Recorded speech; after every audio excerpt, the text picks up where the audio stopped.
अमावस्या की रात थी। घड़ी की सुई ने ठीक 12 बजाए। विशाल, एक युवा पत्रकार, उस बदनाम हवेली के सामने खड़ा था, जिसके बारे में कहा जाता था कि वहां जाने वाला कभी लौटकर नहीं आता। लेकिन विशाल को सच जानना था। उसने गहरी सांस ली और भारी लकड़ी के दरवाजे को धक्का दिया। दरवाजा चरमराते हुए खुल गया। अंदर घुसते ही ठंडी हवा का झोंका उसके चेहरे से टकराया। दीवारों पर टंगी पेंटिंग्स अजीब तरीके से हिल रही थीं। अचानक एक टेबल पर रखा लालटेन अपने आप जल उठा। विशाल घबराया, लेकिन उसने कैमरा ऑन किया और आगे बढ़ गया।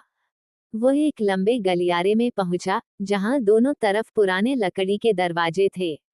अचानक एक दरवाजा अपने आप खुल गया। विशाल ने टॉर्च अंदर घुमाई, लेकिन कुछ नहीं दिखा। तभी उसे लगा कि कोई उसके पीछे खड़ा है। उसने झटके से मुड़कर देखा, पर वहां कोई नहीं था। उसकी सांसें तेज हो गईं। वो एक बड़े हॉल में पहुंचा। वहां फर्श पर धूल जमी थी, लेकिन बीचों बीच एक ताजगी से भरा गुलाब रखा था। किसने रखा होगा? तभी उसे सीढ़ियों पर किसी के चलने की आवाज आई। वह तुरंत ऊपर की ओर भागा। ऊपर की मंजिल पर एक पुराना झूला पड़ा था, जो धीरे धीरे हिल रहा था। हवा में किसी के गुनगुनाने की आवाज गूंज रही थी। विशाल ने कैमरा उस झूले की ओर किया, तभी झूला अचानक जोर से झटके खाने लगा। वह डरकर पीछे हटा, तभी पास के कमरे से किसी के रोने की आवाज आई। विशाल ने कमरे का दरवाजा खोला। अंदर एक पुराना बिस्तर था, जिस पर सफेद चादर बिछी थी। अचानक चादर हिली, जैसे किसी ने उसे छुआ हो। वह झट से पीछे हटा। तभी दरवाजा अपने आप बंद हो गया। वह घबरा गया और दरवाजा खोलने की कोशिश करने लगा।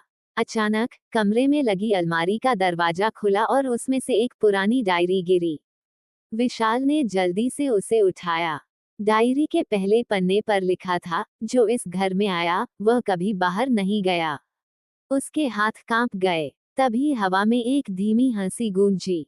विशाल ने दरवाजा जोर से खींचा, लेकिन वह खुल नहीं रहा था। अचानक खिड़की से एक परछाई अंदर आई और धीरे धीरे उसके करीब आने लगी। विशाल ने कांपते हाथों से कैमरा उसकी ओर किया, लेकिन कैमरे की स्क्रीन अचानक बंद हो गई। परछाई उसके पास आ गई और फुसफुसाई, तुम भी अब यही रहोगे। विशाल का पूरा शरीर सुन्न पड़ गया। उसने जोर से चीखने की कोशिश की, लेकिन आवाज नहीं निकली। अचानक दरवाजा खुद ब खुद खुल गया। विशाल ने बिना कुछ सोचे भागना शुरू कर दिया। वह